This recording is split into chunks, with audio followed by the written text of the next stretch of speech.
नमस्कार, city post live में आपका स्वागत है। मैं हूं अनुराग। बिहार सरकार के मंत्री और वीआईपी सुप्रीमो मुकेश सहनी की बात कर रहे हैं। जी हां, मुकेश सहनी ने आज तेजस्वी और तेज प्रताप यादव दोनों पर ही टिप्पणी की है, लेकिन एक पर तो खुलकर टिप्पणी की और दूसरे पर हंसकर चल दी है। जी हां, हम बात कर रहे हैं दोनों भाइयों तेज प्रताप यादव और तेजस्वी यादव की। तेजस्वी यादव ने दरअसल एक ट्वीट किया है जिसमें सरकार के मंत्रियों पर बड़ा सवाल खड़ा किया है। तेजस्वी यादव ने थोड़ी देर पहले एक ट्वीट किया था, उस ट्वीट के बारे में आपको बताएं जो तेजस्वी यादव ने ट्वीट करके लिखा था, जिसमें उन्होंने सरकार के अधिकारियों और मंत्रियों को घेरे में ले लिया था। तो तेजस्वी यादव का वो ट्वीट पहले आपको हम पढ़ के सुना देते हैं, उस पर जो जवाब आया है मुकेश सहनी का वो भी सुनवाएंगे आपको।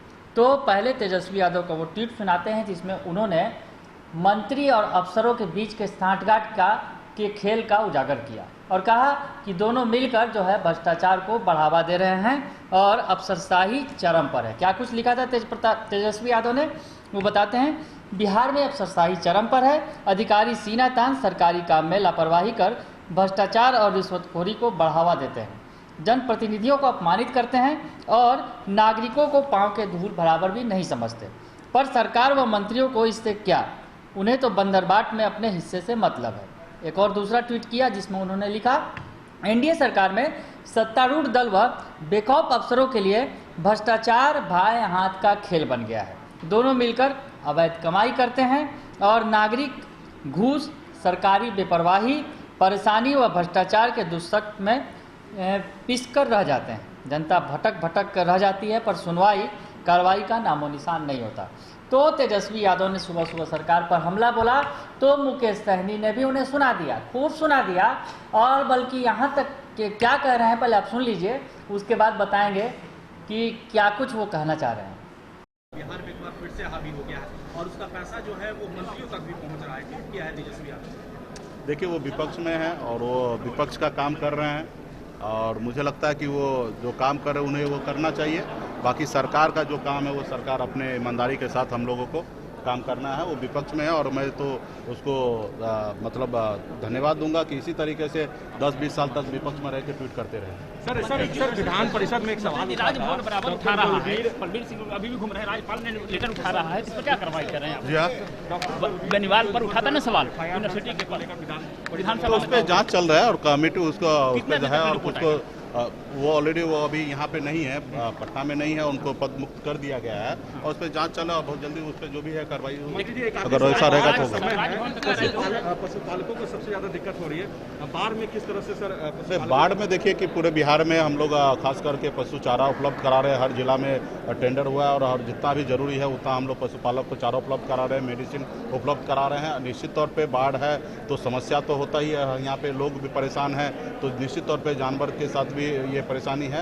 लेकिन सरकार अपने स्तर से मजबूती से किसान जो है पशुपालक भाई है उनके साथ खड़े हैं। हमने पूरे बिहार का दौरा भी किया है और जहाँ पे भी जो भी समस्या आता है मेरे जहन में आता है उस पर हम संज्ञान लेते हैं। पालकों के मछली जो उनका नुकसान हुआ बाढ़ के पानी के आने से या जानवरों का नुकसान हुआ जो मृत्यु हो गए बाढ़ में, उसको लेकर सर कुछ इसके लिए एसओपी ऑलरेडी बना हुआ है। जो पशुपालक भाई है, अगर पशु का डेथ होता है तो एक पशु को हम लोग 30,000 रुपये तक मुआवजा दे रहे हैं। एक परिवार को 3 पशु देने का निर्णय लिया गया है। उसी तरीके से मत्स्य पालक भाई के लिए भी जाल नाव को अगर डैमेज होता तो उसके लिए अनुदान मिलेगा।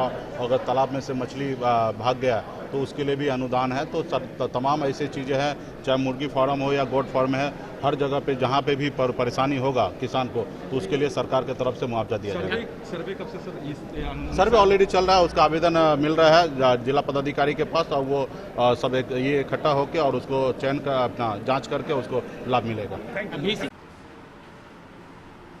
तो सुन लिया आपने, मुकेश सहनी ने तेजस्वी यादव के सवाल पर जो उन्होंने हमला बोला है सरकार के मंत्रियों पर। दरअसल मुकेश सहनी भी सरकार में मंत्री हैं, तो वो भी भड़क गए और उन्हें दुआ या बद्दुआ, ये आप समझ ही गए होंगे, दे डाली और कहा कि वो 10-20 साल तक इसी तरह ट्वीट करते रहे।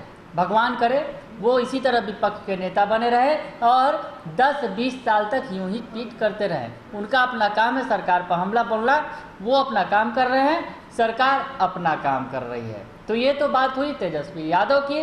अब बात करते हैं तेज प्रताप यादव की। तेज प्रताप यादव के तेवर तो कल आपने देखे ही कि जिस तरह से आरजेडी ऑफिस में जाकर उन्होंने चढ़ाई कर दी और जगदानंद सिंह जो पार्टी के प्रदेश अध्यक्ष हैं वो गुस्से में निकल गए। तो ये तमाम प्रकरण जो कल देखने को मिला, उस बीच जगदानंद सिंह प्रकरण के बीच तेज प्रताप यादव ने कोई एक बड़ा ऑफर भी आ रहा है द कपिल शर्मा शो से। जी हाँ, द कपिल शर्मा शो जो फेमस हो चुका है, काफ़ी सोनी चैनल पर ये चल रहा है शो, और अब इसका नया सीजन आया है और उस सीजन में तेज प्रताप यादव को भी बुलावा मिला है। दरअसल तेज प्रताप यादव के जो तेवर रहे हैं वो लालू यादव से मिलते जुलते रहे हैं, और लालू यादव के जो तेवर वो अक्सर मीडिया में सुर्खियाँ बनते रहे हैं। तो तेज प्रताप यादव भी इन दिनों सुर्खियों में है और अब ये सुर्खियाँ उन्हें द कपिल शर्मा शो की ओर खींच रही है। तो कपिल शर्मा शो में भी जाएंगे तेज प्रताप यादव। कल उन्होंने कहा था कि वो टिकट आने का इंतज़ार कर रहे हैं। तो इस मसले पर भी जब इस वाक़े पर, इस सवाल पर कि मुकेश सहनी की जब प्रतिक्रिया जानने की कोशिश की गई तो वो क्या कहते हैं, ये भी आप ज़रा देखिए। मंत्री जी, मामला ये है कि केसी त्यागी ने कहा है कि एनडीए बीजेपी के साथ हम लड़ना चाह रहे हैं। अगर बीजेपी साथ में लड़ती है तो अच्छा है, नहीं तो हम लोग लड़ेंगे।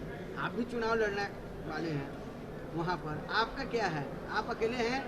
नहीं, मैं उत्तर प्रदेश में मैं चुनाव की तैयारी कर रहा हूँ। परसों भी मैं जाके आया हूँ और मजबूती से हम अपनी पार्टी को मजबूती से बेस बना रहे हैं और मैं अभी तक 165 सीट पर चुनाव लड़ने का निर्णय ले चुका हूं और आने वाले समय में सोचा जाएगा। फिलहाल उस पर हम तैयारी कर रहे हैं और फिलहाल तो यही निर्णय है कि अकेले दम पे चुनाव लड़ेंगे। यानी आप अकेले लड़ेंगे? जी हाँ। क्योंकि जनसंख्या नियंत्रण को लेकर जो है जेडीयू बोल रही है कि हम उसके विरोधी नहीं हैं। निश्चित तौर पे सरकार, राज्य सरकार, केंद्र सरकार इस पर बैठे एक अच्छे पॉलिसी बनाए और सरकार जो निर्णय लेंगे, राज्य सरकार, केंद्र सरकार, उसके साथ में जनसंख्या नियंत्रण होना चाहिए देश में। जी, निश्चित तौर पे इस पे ध्यान देने की आवश्यकता है केंद्र सरकार और राज्य सरकार को, ये भी हो और इस पे एक बेहतर पॉलिसी बने जिसमें किसी को कोई तकलीफ ना हो और हर, मैं तो कहूँगा कि एनडीए हो या यूपीए हो, सब नेता के साथ बैठकर एक अच्छे पॉलिसी बनाए और उसके ऊपर ये होना चाहिए। सर, कानून जरूरी है सर, इसमें जागरूकता जरूरी है सर? ये दोनों चीज़ जरूरी है, कानून भी जरूरी है, जागरूकता भी जरूरी है। ये तेज प्रताप यादव कपिल शर्मा के शो में जा रहे हैं। लालू यादव कॉमेडी थे तो अब तेज प्रताप भी कॉमेडी हो रहे हैं। अभी देखिए ये सब चीज़ तो अभी कोई निमंत्रण नहीं है, कहीं कोई जा रहे हैं, अब इस पे मैं ज़्यादा क्या टिप्पणी दूँ। धन्यवाद। तो देख लिया आपने कि वो मुस्कुराकर चल दिए। जी हाँ, तो एक तेज प्रताप यादव और दूसरी तरफ तेजस्वी यादव पर तो ताबड़तोड़ हमला बोले उन्होंने, लेकिन तेज प्रताप यादव के सवाल पर मुकेश सहनी मुस्कुरा कर चल दिए। तो खैर चलिए ये देखते हैं कि अब तेजस्वी यादव के सवालों का जवाब भी दे दिया है मुकेश सहनी ने, वही तेज प्रताप के सवालों पर मुस्कुरा दिया है। बने रहिए सिटी पोस्ट लाइव के साथ, तमाम खबरों से आपको अपडेट रखेंगे। फिलहाल के लिए इतना ही, धन्यवाद।